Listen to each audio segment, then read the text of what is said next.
Hello, and welcome to the economic justification for the Unitary Republic. To begin, I'll start by asserting a fact that our current system, given the resources available to our species, is definitely not optimal. There is a reason that countries don't divide their economies into smaller economies and make them compete with one another with no oversight. That reason is both efficiency and equality. The Unitary Republic doesn't have any plan to rid our world of currency-based economy. Given all the known economic structures when it comes to the weighing proper reward and incentive for personal development against equality and sustainability, a regulated capital economy is proven to be the most successful system to date. Communist economies that eliminate currency and enforce absolute equality on their citizens remove the incentive for individuals to work and innovate, leading to corrupt and stagnant societies that rely on ethical motivation alone, which is historically proven insufficient. Black markets and backroom favours find a key seat in society as they become the only way to attain more than the state provides. More than your certain allotment of medicine or more than your allotment of a certain kind of food. The only way to get these things is usually through corrupt means. Free market capitalist economies, on the other hand, that enshrine currency and capital lead to a society in which a very small number of very wealthy individuals possess all the means of production and wealth. This then leads to gratuitous abuses of power, where there is no force or incentive preventing them from regressing to an almost feudal status.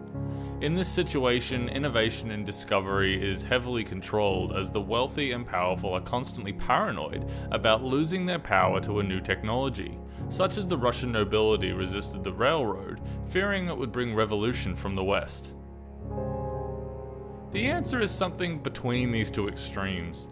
The Unitary Republic supports a properly taxed and regulated capitalist economy. Proper regulation means, as an example, significant liquidity rules on banking institutions, ample minimum wage laws, robust government-funded and mandated workers' rights organizations, anti-predatory financial organizations, and much more. These are the kinds of regulations that hold a capital economy in check and prevent it from the abuses free market capitalism is famous for. There's a term used by economics in the field of development called getting to Denmark. As discussed in Francis Fukuyama's Origins of Political Order, it's used when trying to plan economic policy for the developing world. It's a term that revolves around the way in which the Danish state is enshrined for its excellent public services, environmental policy, education system, social support structure, and cultural diversity. It's a very heavily regulated capital state. It also has relatively high taxes, the highest earners paying 61% tax. This may seem extractive, but it's easy to forget that this isn't money that is going towards defense or some other institution the Danish don't benefit from. It goes back into things like making education free, providing a huge social safety net for the unable, and creating excellent subsidized facilities and organizations that the Danish can utilize. For instance, instead of having an enormous student loan, you can instead have a free education, effectively turning your debt into a scaling debt of sorts that doesn't need to be paid if you don't have the money, i.e. you don't have any income that year. That's what happens when you move a loan from being your own personal responsibility to being incorporated into taxation. In response to accusations of an overly powerful state, Fukuyama points out, and is supported by Robinson and Acemoglu in their own work, Why Nations Fail, a strong state with robust institutions is the underlying building block of a successful state.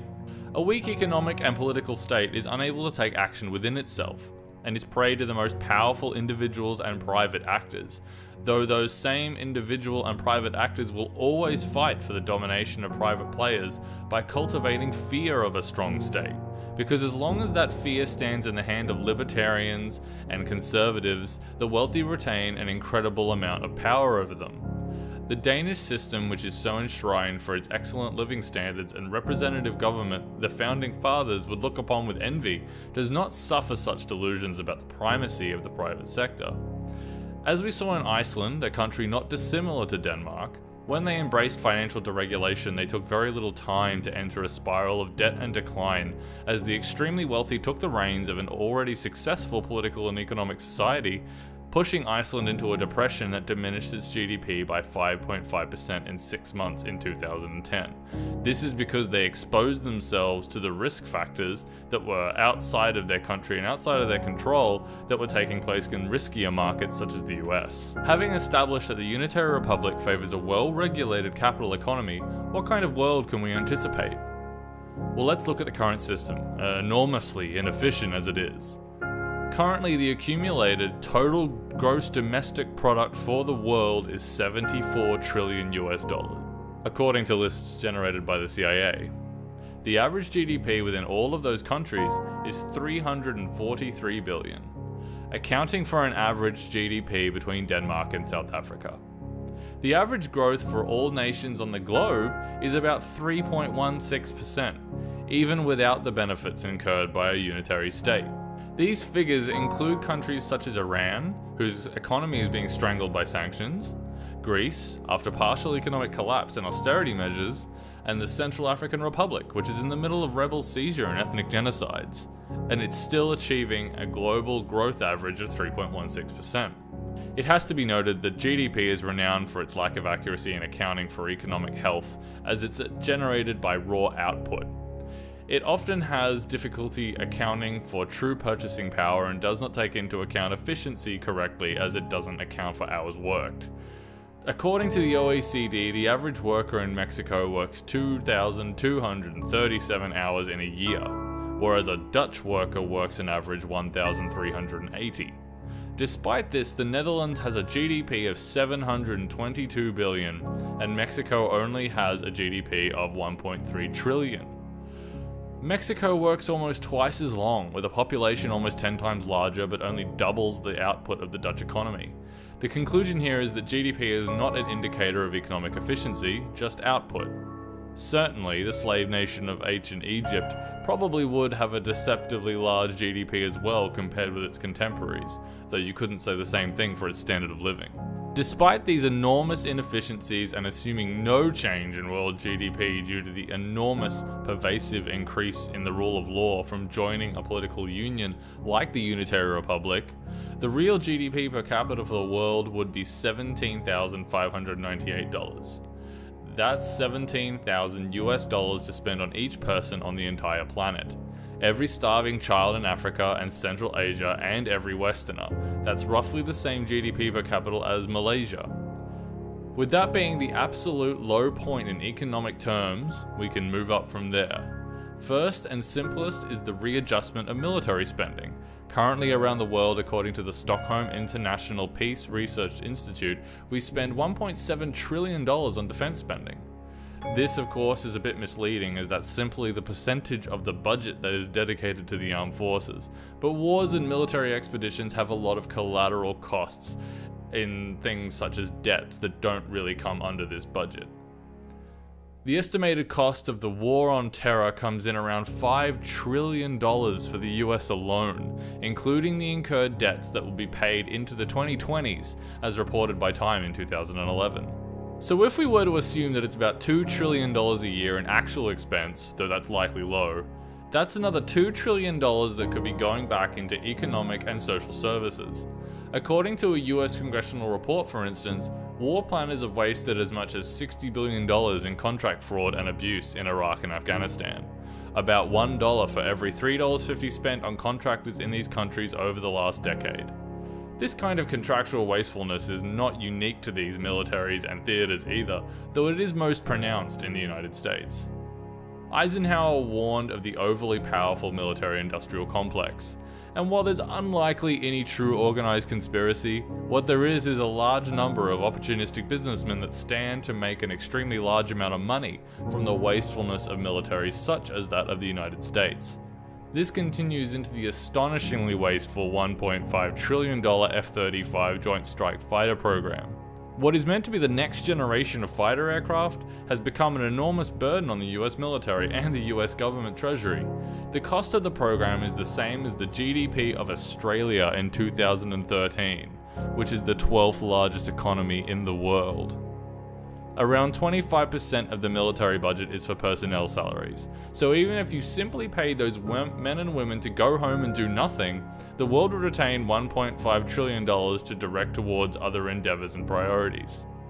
On average, according to IMF data, military spending as a percentage of national budgets, the global average is 6%. This wildly fluctuates, however, between countries such as Singapore, that spent 20% in 2013, and as much as 30% in 2007. The United States, according to data from the US Congressional Budget Office, spends 17% of its annual $3.5 trillion budget on its military, which equates to $600 billion. 75% of which could be used elsewhere in a unitary republic, if you wish to continue the salaries of personnel while finding them alternative work. The conclusion with regards to military spending is that there is an enormous amount of money that can be rerouted to other services and areas. In the Unitary Republic, the constitutionally guaranteed priorities are education, scientific development, and appropriate social support. Not unlike Denmark or the other Scandinavian republics, with their large focus on state support for socially responsible national priorities such as education and environmental protection. Here I would point out the ambiguous and difficult nature of government-funded research, and it's hard to quantify returns. In the United States in 2014, the government spent the aforementioned $650 billion on its Department of Defense, but only $60 billion on non-defense research.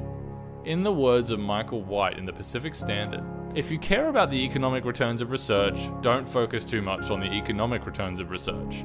Focus instead on cultivating a world-class basic research community, and the economic returns will come. If you try to fully understand and plan the return on a research investment, you will inevitably be misled or fail. But without a doubt, the Industrial Revolution in the 1800s was the result of government-encouraged research through an efficient patent office and research and education institutions.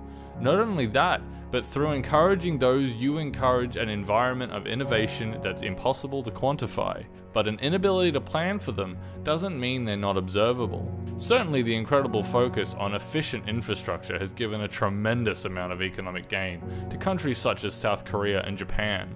It is also incredibly difficult to quantify the benefits from having a uniform law and institution structure and the effect that that would have on national economies around the world. Creating one global workforce under one set of global economic and commercial institutions would allow for a kind of unparalleled global economic efficiency. But that efficiency would always be tempered by the Constitution, which would guarantee taxation will be fair to all members of the society. In that sense, you're not going to be allowed to have runaway profits where extremely rich people are able to keep getting extremely rich through tax loopholes. This brings us to the next point: corporate welfare and inefficient taxation of the wealthy. This comes in a variety of forms, and it's probably the largest problem in any capitalist system. Governments often blame the unemployed for budgetary and debt issues. The real problem, cited the world over, is the billions of dollars that are lost through tax loopholes by billionaires and millionaires creatively investing their money to make their effective tax rate far below the national average. Apple paid only 1.2% tax on their European iTunes revenue, keeping hundreds of millions for themselves. In a speech made by US President Barack Obama in Kansas in 2011, he stated that a quarter of all millionaires now pay lower tax rates than millions of middle-class households. Some billionaires have a tax rate as low as 1%. This mass-scale tax evasion that takes place all over the world is the biggest impediment to the proper functioning of a successful capitalist state. It's also one of the biggest reasons that conservative parties are able to have so much success and have so much funding for advertising, because there is an enormous number of wealthy people in every country around the world who are willing to give a tremendous amount of help and organization to these parties if it's going to allow them to put more loopholes into the legislature or keep ones that are at risk from disappearing. Within the Unitary Republic, there will be an independent, constitutionally guaranteed and protected entity whose sole mission will be the advising and investigation of taxation efficiency. Obviously primarily with regards to the highest earning companies and individuals, as those are the largest evaders. Without multiple states within which companies can spread themselves, such as Luxembourg, the Netherlands, and Switzerland, the global Unitary Republican government will be able to create uniform taxation laws that will disallow practices such as outsourcing and tax havens. There will be nowhere to hide your income, no loopholes to duck your income through to properly evade taxation. The wealthy will be held to uniform rules that will cover the entire globe. Efficient taxation, combined with reasonably high tax rates, will allow for a representative state with the power to properly assist where it needs to, and oblige the most privileged to assist in proportion to their wealth. Socially responsible billionaires such as Warren Buffett and Bill Gates have strongly argued their support for enhanced taxation for themselves and all other very wealthy citizens. Efficient, uniform, and fair taxation is vital in a unitary republic. In fact, for the sake of equality and development, it is vital in any economy. The issue in the current nationalized world is that if you are being more demanding than any other country, those wealthy citizens can simply take their business elsewhere. Your home nation is given a choice of either allowing their evasion or pushing them into a separate economy where you lose all of the tax revenue altogether. By having a single economy, there is nowhere for the wealthy to go. They have to accept their social responsibility that comes with their wealth. The Unitary Republic would also have a single currency.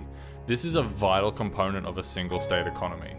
Nobel Prize winner Robert Mundell developed optimal currency area theory. In this theory, there are 4 pillars that are considered necessary for an OCA. First is the mobility of labor. The Unitary Republic has this, as it is a unitary state in which people are free to move around as they please. Mobility of labor also implies a lack of cultural barriers such as language. In the Unitary Republic, English will be the global language. Infrastructure already exists globally for it to be taught, and the Republic will greatly encourage that linguistic education for cultural, political, and economic reasons.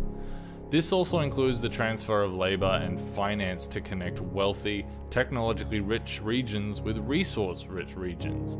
For instance, the unification of North and South Korea would involve the North Koreans' estimated $9 trillion mining deposits finally being accessible by developed mining corporations. This kind of connectivity means efficient labor and resource use as well. Second is an openness with capital mobility and price and wage flexibility across the region. The Unitary Republic, again, is a single state with a single economy, and thus capital mobility and price flexibility will be uniform across the whole. Third is, and I quote, a risk-sharing system such as an automatic fiscal transfer mechanism to redistribute money to areas and sectors which have been adversely affected by the first 2 characteristics. This usually takes the form of taxation redistribution to less developed areas of a country or region. This policy, though theoretically accepted, is politically difficult to implement as the better-off regions rarely give up their revenue easily. However, in a unitary republic, the economy is measured and weighted as a federal whole, as states are abandoned. This means that the fiscal transfer mechanism, which is what the US federal government does every year from richer states to poorer states, is globally functional and powered by a federal system and a central bank. Lastly is that participant countries have similar business cycles. Well, under a single economy and with a unified financial year and interest rate and currency, the global business cycles will fall in sync. So this would simply be a matter of time after the initiation of the Unitary Republic. This last point is necessary if you're going to have efficient central bank policy. Having a single currency would eliminate exchange rate fees, increase price transparency throughout the world, meaning an ease of global price comparisons. It eliminates exchange rate uncertainty, a major business hindrance in times of market volatility, much better inflation control over diverse areas, and a reduction in cost of trading of financial instruments. What this means for normal people is easier access to cheaper, high-quality goods and a much larger marketplace within which you can sell your own goods. It also means using your currency overseas and paying similar prices to your own home wherever you are, and a massive drop in the risk of economic depressions and excessive, sudden consumer price increases. If you own your own business, it also means an easier access to capital. The problem with the great test case, the euro, is the lack of political connection in Europe. Europe was tied together by moral and financial obligations, but the state never reached a strong enough position to be able to enforce policy on its constituents. So countries like Greece were able to pull the euro down by incurring massive debt in the euro, igniting its devaluation. The other problem is that it's vulnerable to outside forces, such as the subprime mortgage crisis in the US. Possessing a single currency provides far less stability if there is a state outside of it, with an enormous influence on its assets and liabilities. The current system of nationalized borders and partial protectionist economies is one of tremendous inefficiency. Every country is attempting to make as much as it can while giving as little as possible, and the wealthy in those countries are acting like smaller countries, again trying to take as much as they can and give as little as possible. The Unitary Republic will be a socially responsible, regulated capital state. It will prioritize scientific research, education, infrastructure development, and social security over military development and state competition. It will promote a single language and a single currency, both of which will move the world towards a more equal future. Through unification, we'll be able to achieve a uniform, efficient economic state. And with that, and with our focus on national competition a thing of the past, we will be able to focus on what comes next for our species, and where we're going next. We'll be able to have the most equal and just economic state in the history of the world. Jobs will no longer leave to go overseas, the globally starving and abused will gain full workers' rights and welfare rights, the very wealthy will no longer be able to evade taxation, the world will become everyone's backyard with free travel anywhere you want to go, military spending will plummet, making room for more education and scientific endeavours. The world that comes after the one we currently live in is within our grasp, though it's hard to imagine, but it is there, and now we just have to reach out and grab it.